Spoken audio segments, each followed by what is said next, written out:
Greetings operatives, it's time for another kill team brief. And in this one, we get our first look at each unit's data card. So there's a lot of new information here because as we know, this is a completely new game. So it's built from the ground up. There's really nothing that's the same as the old version, which was 40k rules. So that's what we're gonna look at today.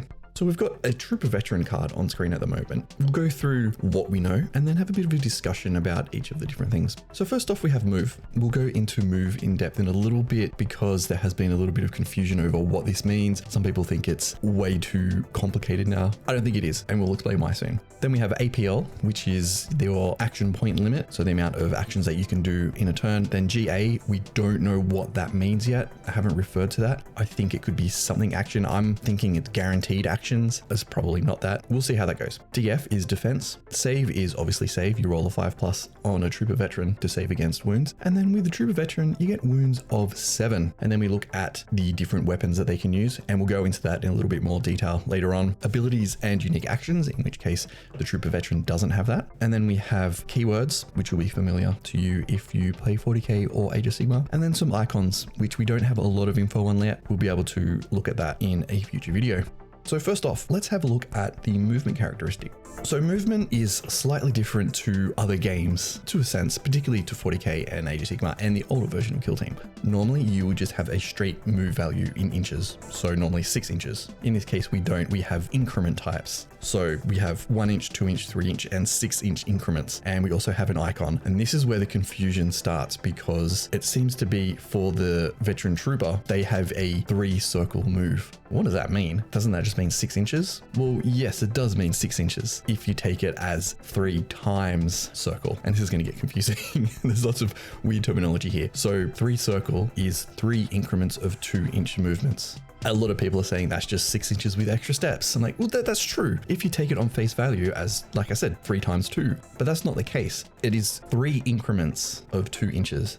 For example, they're saying that this value will increase and decrease, and the new system makes modifying this really easy. And I think this actually adds a lot of granularity to the system. So let's come up with a fake example of an effect called stun. Just say your unit gets stunned, whether it's by like a flashbang grenade or some kind of poison gas. They're stunned and it has an effect on movement. Normally you would get something like, well, your movement is halved. Okay, that's fair enough. If we take the base value of a veteran trooper as being 6 inches, it'd be down to 3. So it has a movement of 4, taken down to 2. Makes sense. We're very familiar with that. With this system, we can play around a little bit more. So if you get stunned, you lose 1 increment. So instead of 3, whatever you have, you go down to 2, whatever you have. Now this adds granularity because the Trooper Guardsman has 3 circles, which is 2 inches. So if they lose 1 movement value, they'll get down to 2 circle, which is 2 times 2, which is 4 inches. Someone that has 1 pentagon, 1 red pentagon, which is 6 inches, and they lose 1 movement value, they have an effective movement of 0, so they can't move, even though overall they have the same maximum movement. I hope that makes sense. So I can see that there is a lot of granularity in there and a lot of nuance to this system. Another idea is that you can increase your movement value. So you might have a combat stim. You give a unit combat stims, and for their next activation, they have a +1 to the increments. So in the Trooper Veteran example, instead of 3 circles, which is 3 times 2 for 6 inches, they can go 4 times 2 for 8 inches. And again, if you apply combat stims to something that has a 1 pentagon move, which is a 1 6-inch move, they can move 12 inches. I think having this type of system not only makes it easy to measure because we have the physical measurements, we can say, oh yeah, they get a bonus triangle move, which is just 1 inch. We need to see more detail about this system and how it works and how it's modified. So that was a lot of talk on that. Hopefully that made sense. If not, let me know in the comments and we'll have a little bit more discussion.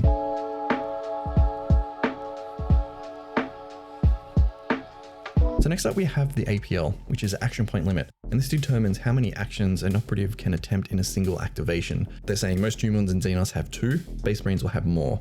The key word here is attempt. So while a Trooper Veteran in this example has 2 APL, they may not be able to do anything because it's an attempt at a single activation. This is where I think the GA comes in, which I am reading as guaranteed action, where they have a guaranteed minimum amount. In this case, it looks like a Trooper Veteran has APL of 2 and a GA of 2, so they can do 2 actions. We don't know yet what GA means, so it's a lot of playing around, trying to figure out exactly what that is. We'll get all that info in the future. To me, me, this feels very much like the old Inquisitor system where you say the number of actions you're going to do. Every character would get a set number of actions based on, I think, their speed value, and you have to attempt them. It doesn't mean you're going to be able to do them. So you set up an order of what you're going to do, and then you'll try to do it. So just say you have an action point limit of 3. So you have 3 actions that you can do. So just say you set it up to be like, I'm going to run, and then I'm going to jump over this gap, and then I'm going to shoot. So you'll do that in order. You run, no problem. You jump. I'm assuming you have to do some kind of test to jump. And then if you succeed, then you'll be on the other side and then you can shoot. But what if you fail that jump? You can't shoot. You're going to fall from a height and then probably become stunned or pinned or fallen over or something like that. So you can't shoot. That could be what they mean by attempt. You may not be able to do something if the previous action doesn't allow for it. Again, complete speculation. So they're not covering too much of what the actions are. They're saying there's far too much to show off here. However,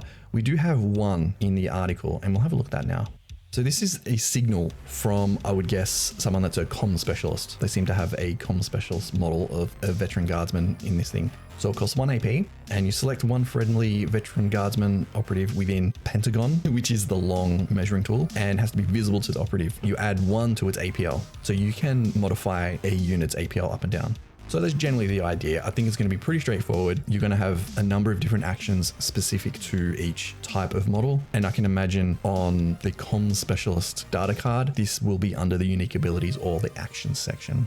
So now that we covered movement and actions, what a unit can do, we can start looking at things like defense saves and wounds. The save value, they're saying it's come from the old Kill Team data cards. You roll to save, basically like an armor roll or a save roll, but it only protects you from ranged attacks. So melee system is completely different, which we'll see how that plays out. Because it is such a smaller game and a quicker game, it might not make a difference to have 2 different types of systems for 2 different attacks. So we'll see, but we don't have anything on like close combat yet, and we'll get that in the coming days.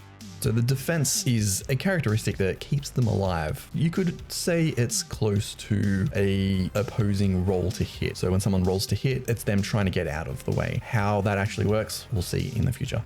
And then finally, wounds. Even a humble guardsman has 7 wounds. It makes sense that because this is such more close quarters, you don't want to have one shot that just takes out a guardsman completely. Most of the time, these are all veterans, very hardened soldiers. So they're going to have a bit more experience, be able to take a bit more damage. You could imagine that as a guardsman has 7 wounds, a space marine's going to have like 15 to 20. They're going to be pretty tough. Speaking of wounds, let's have a look at the very brief information we have about weapons. In the article itself, there's no reference to the weapons. We'll be looking at probably over the next few days as they talk about the different types of combat, but we can sort of break down exactly what's going to be in there. We have the name, and next to it we have an icon, which is the different types, which matches the icons at the bottom of the data card. And we'll go talk about those in a second. You can kind of tell what they are. A lasgun is shooting, obviously. A bayonet is close combat. So we'll just look at the lasgun for now. So a lasgun has an A4. The best assumption is that it's attack. So probably 4 attack, and it looks like because there is a D value of different numbers, you probably can roll attacks. So that's the number of dice you roll. Then you have the BSWS, which let's just say it's going to be ballistic skill, weapon skill. Just taking that terminology across, and that's the number that you roll. So it looks like it's a 4+. To hit, you got to roll a 4+. I would assume the defense would have some kind of impact on that. How that plays out, don't know yet. And then we have the D, which will be damage. Looks like a 2/3, which seems to be taken from the Warcry system. So you have a normal damage of 2, but if you roll like a 6 or something like that, you'll get 3 damage done. So on a lasgun, looks like you could get a total of 12 damage if you roll really well. That's just what reading it looks like. So imagine you roll the number of A, for lasgun it's 4, you got to roll a 4+ to hit, defense may impact that, and then you roll the damage. So how many hits you get, you roll that. So just say you get 2 hits through, you roll 2 dice for damage. And if you get a 6 on one of those, it might be the 3. So basically a critical hit. Again, complete assumption, but I think it's a pretty good educated guess. And then the SR, don't know what the SR is. And then there's like an exclamation mark, and that will be things for that. So it might be blast radius or something like that. I'm not 100% sure. So on the bottom part of the data card, we can see that there is different actions and unique abilities. We've already looked at an action, which was the signal action for like a comm specialist. So let's look at a unique ability. We have the hardened veteran. This unit type has a unique ability called hardened by war. So each time this operative would lose a wound, roll 1d6. On a 5+, that wound is not lost. You can ignore any or all other modifiers to this operative's APL. So that also gives us an idea that if you lose a wound, you may suffer penalties to the number of actions that you can do, which makes sense. You may take a wound and then the next turn, you're wounded so you can't do much until you get healed up, or you stop the bleeding and then you can do your full APL. Again, complete speculation. And finally, at the bottom of the card, and we mentioned this briefly, there are 4 different icons. What this means, no idea yet. It gives you an idea. You can link it to the type of weapons. There may be that a unit that has a combat icon can take more combat weapons or do certain combat actions. That's a possibility. But there are 4. So we've got combat, staunch, marksman, and scout. So if we go back to the trooper veteran card, it looks like they have a marksman and a scout icon. I'm assuming because it's orange, that means what it is. I'm assuming if it's grayed out, so you can't use it. So what that means, don't know. I'm assuming that it links it to the type of abilities that they can use and the types of actions that they can do.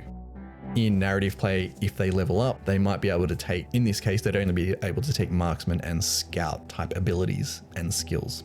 That's where we're going to leave this. If you have any questions, let me know in the comments if some things were a little unclear. I think the movement part was a little unclear, but if it is, let me know and we can talk about it. I'm out of here. We'll be back for another Kill Team Brief very soon, and I will catch you later.